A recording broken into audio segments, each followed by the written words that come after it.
Good evening, YouTube. Hardball Crazy come back with the video. Tonight I'm going to give you a bit of, a little bit of history lesson.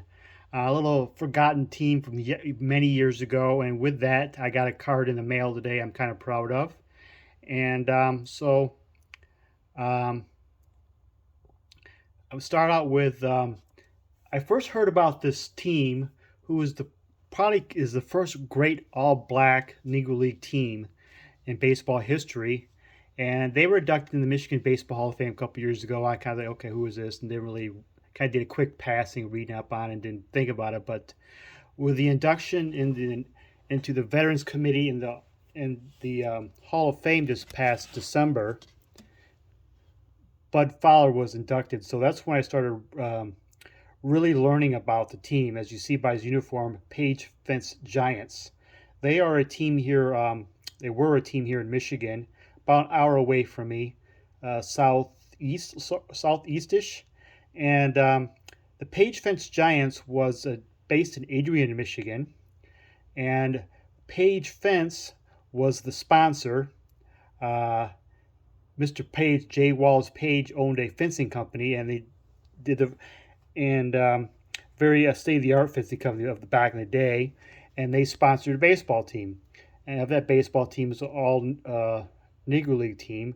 They also had a segregated team, too. More on that in a little minute. But Jay Wallace, Bud Fowler here, today's mail day, was also a Hall of Fame finalist in this past December. The veteran is Grant Home Run Johnson. They were the part of the founding members, and Mr. Fowler and Johnson, and Mr. Wallace, and two or three other businessmen, including two white brothers. All the businessmen and agent were all white players, and these two were black, of course. And Adrian, Michigan, at the time, was a pretty progressive town where blacks and whites actually lived amongst each other pretty civilly.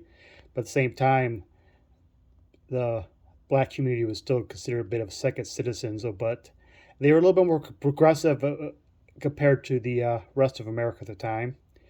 And Fowler and Johnson were part of the Page Fence Giants.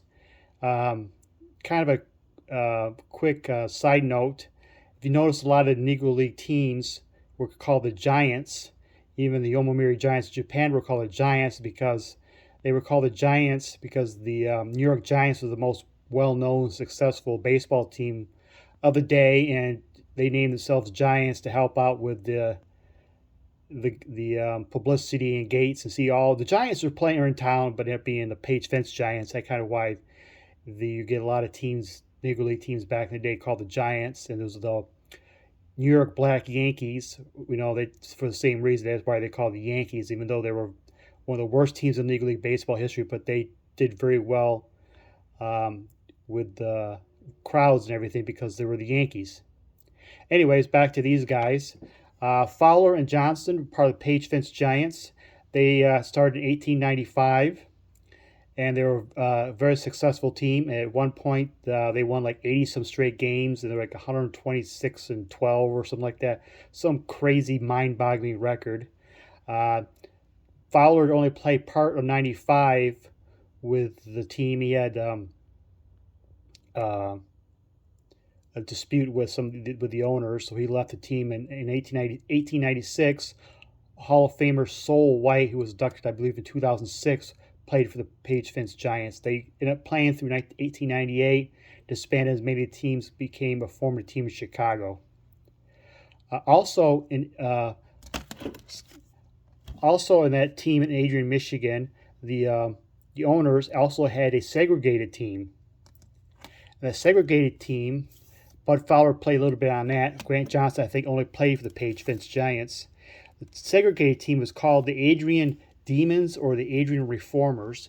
One such player on that team was George Wilson. You can see by his uniform on his 1994 Ted Williams card. Same set that Bud Fowler is in.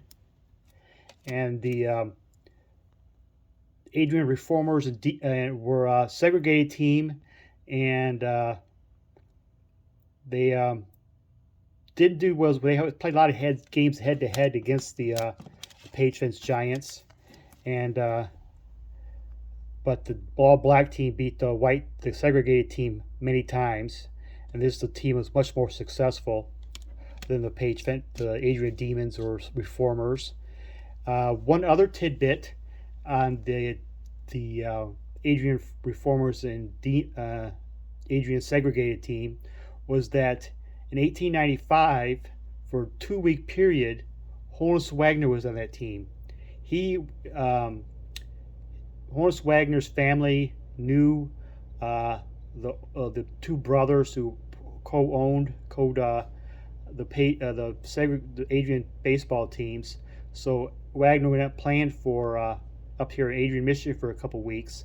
Why only a couple weeks? Because his dad became ill and back home in Pennsylvania. So Horace Wagner went back to Pennsylvania to get closer to his dad and played ball down there. And obviously he did very well because Horace Wagner, and he did not return to Michigan and just became started his Hall of Fame odyssey in Pennsylvania. But for a 2-week period, Horace Wagner in 1895, his first year in pro ball, he played on a segregated baseball team.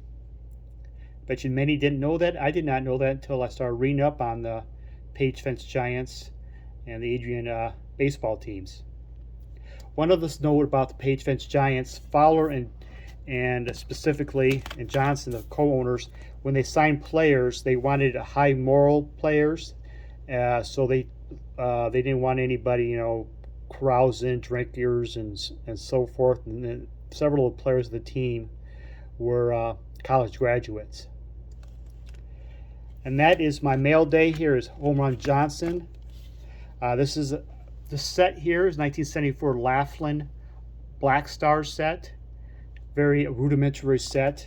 Just has all this, just a bio on the back. Laflin you might recognize in the late 60s and early 70s as a Fleer Laflin World Series sets, which do the highlights of the World Series of past, sort of a cartoonish set. Laflin kind of went away from the Fleer for a bit. They made all black team, some sets, 74 all-time black stars. This is a 36 card set of all Negro League players of the past, and it was like a mail order set. And he was way ahead of his time because did a lot of research, and of the 36 players in the set, like 22 or so roughly are currently in the Baseball Hall of Fame, and many others you probably like Home Run Johnson and John Beckwith and Cannonball Dick Redding, who's all on the sets. You might consider in the Hall of Fame also. There was a 78 set also, and it was a little less popular. I think this set was a more popular 74 set. I think they produced like 1,500 to 2,500 cards. 78 has a little less star power because I think you used different players completely for the 74 set. So 78 didn't have many players recognizable, but there's a few different players. But 74 is pretty well. It's decent price set right now. These cards, I had paid like $10 for this card, and you probably have to find the other ones in there. This is Home Run Johnson, and actually this 94 Ted Williams, Bud Fowler are their first cards ever.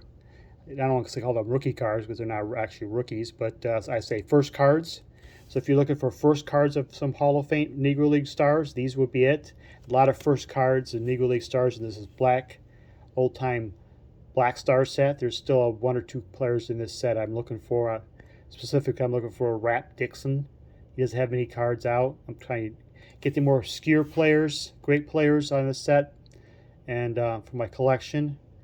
And this is my mail day, and this is the Page Fence Giants, the first great Negro League baseball team in baseball history, with Hall of Famer Bud Fowler and possibly future Hall of Famer Home Run Johnson. And one of my personal belief on the Hall of Fame, I believe the next time the era of pre-integration era where Bud Fowler was inducted in the Hall of Fame and Buck O'Neil finally got inducted to the Hall of Fame. I would think there's many more Negro Leaguers that should be in the Hall of Fame. Home Run Johnson, John Beckwith, Newt Allen, maybe Cannonball Redding, John Donaldson, Rap Dixon, maybe Quincy Troupe, more modern day. All those players probably should get consideration in the Hall of Fame. So I'm guessing when these era committees come up, I'm guessing more Negro Leaguers will get in. Might probably shove the old white players to the side. So I'm guessing every time the era comes up, you might get more Negro Leaguers in the Hall of Fame. So unless they do another special ballot like they did in 2006, we're learning more and more on these Negro League players. More research has been done, and I think there'll be more coming out be inducted in the Hall of Fame. So I'm anticipating, my prediction is that every time a new era committee comes out, you'll get probably 2 to 3, possibly around the area, new Hall of Famers from the Negro Leagues, and the white players will probably just get set aside because even though they may just be deserving, the Negro Leaguer stars probably much more deserving, and they should probably get in. So the Charlie Bennett's and the Sherry Maggies and the Lefty O'Douls and Wes Farrells and all those guys who were on the ballot, Bill Dolan, probably have a tougher go at the Hall of Fame than without having the Negro Leaguers on there. That's my thoughts. That's the Page Fence Giants. That's my cool mail day of Laflin Old Time Black Stars from 1974. And that's the Page Fence Giants, the first great Negro League baseball team in U.S. history. Thank you for watching, and all have a good night.